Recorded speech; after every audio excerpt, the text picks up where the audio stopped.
ever feel confused when you're looking at healthcare options, healthcare providers, or anything related to healthcare, let's be honest? Well, I am all the time, and I don't have parents to take care of yet. I don't have other people that really depend on me for healthcare. But many people in this country are faced with just that.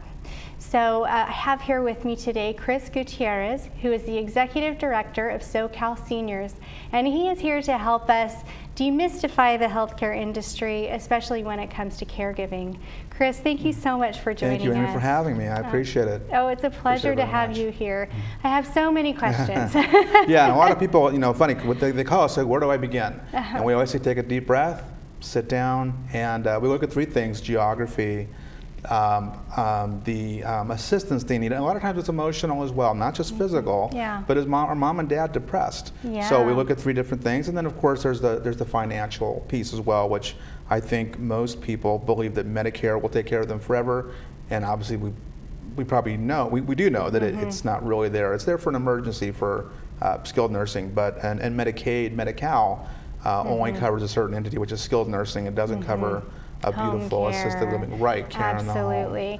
Yeah. So basically, let's say that I'm coming to you and I'm saying, I really need a place for my mom, and I don't know if I have the money for it. I don't know if you are, what's in my area, and I don't know what kind of assistance we need. So then what do you say to me? Right, first thing is, where's your mom now? If she's still pretty independent, so we always look at home care as the first option. Okay. So people call us sometimes, they're kind of screaming fire, and we just say, well, if your mom only needs 4 hours of help a week, maybe it's home care in the home, which really, and honestly, Amy, there's some gorgeous places out there, but there's no place like home. And our analogy is it's like going to a really nice hotel. Yeah. But you don't want to live there. You want to go home and see your dog and your cat. Pets are a big one.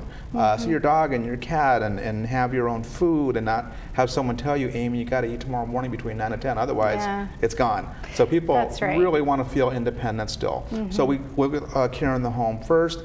But if there is some danger, and usually the triggers might be medication. Are they over-medicating, under-medicating? That's a big one. Not taking their medication. Not taking their medicine often, and that's where we kind of look at dementia sometimes, where you might look at mom's pills and they're 30, and it's the middle of the month, and there's still 30 pills in there. Maybe it is time to either have someone come in and look at the pills, or it's medication management, which is the biggest driver for assisted living. And assisted living is something you and I could do for somebody. It's just socialization. Giving them showers. Never medical is more of a nursing home model. I see.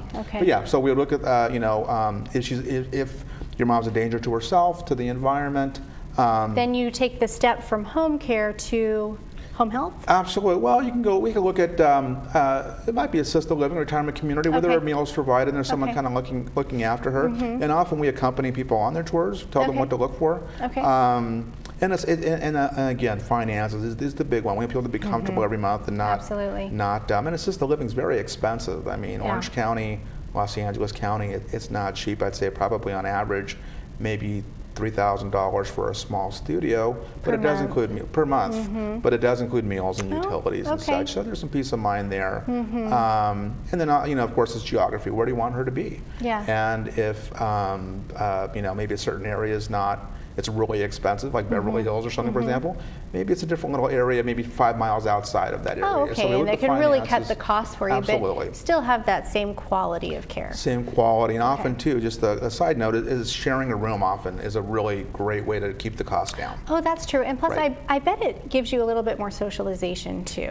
It does. Have you seen any social emotional benefits coming from sharing rooms? We have, and again, with medication management, isolation being a big driver towards assisted living or retirement communities. Oh, I see. And as you said, it's great to have a friend sometimes. It's like, my analogy is I have a 5-year-old, and if she has a friend in school, she wants to go to school, and they're really excited to see each other.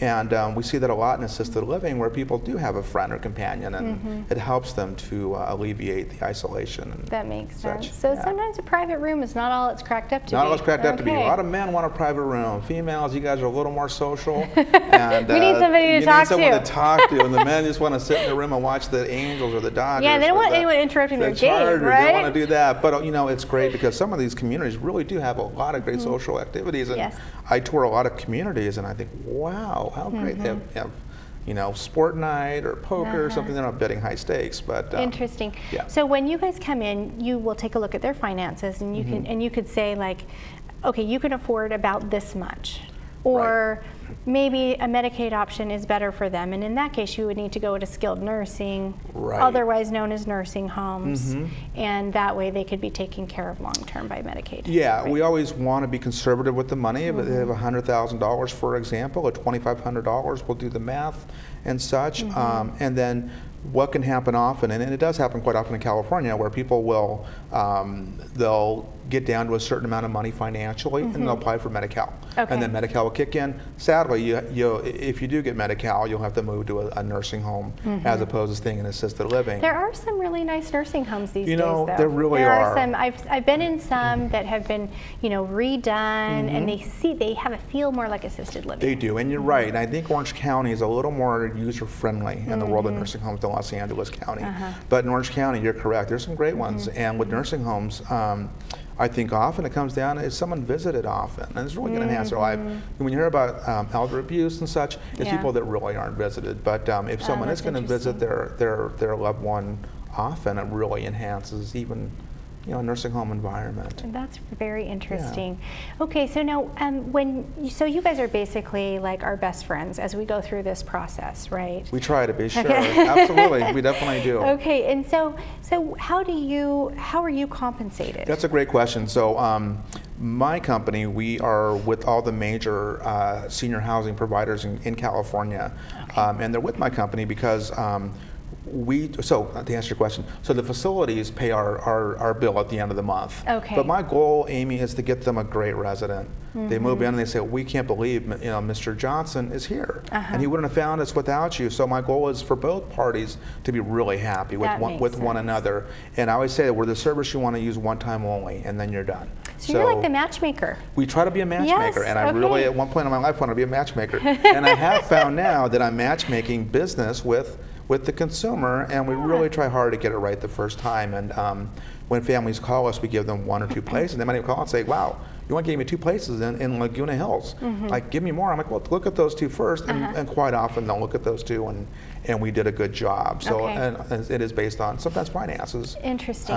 Yeah, but we are a matchmaker too. That is very cool. Okay, so I have one last question before we go. You bet. It's a little controversial. Sure. But I really am curious about this answer. So many people, when they look online, they see like a place for mom, right? And so I want to know like why someone should go to you rather than just like go online to a place for mom. Absolutely, and that's a great question. And I worked at a place for mom. I helped them get started in Southern California. Okay, very cool. And at one point I did say I think we should not give a family 38 places. Let's give them 2 places, but that's how they make their money. So we are not just like 1-800-DENTIST.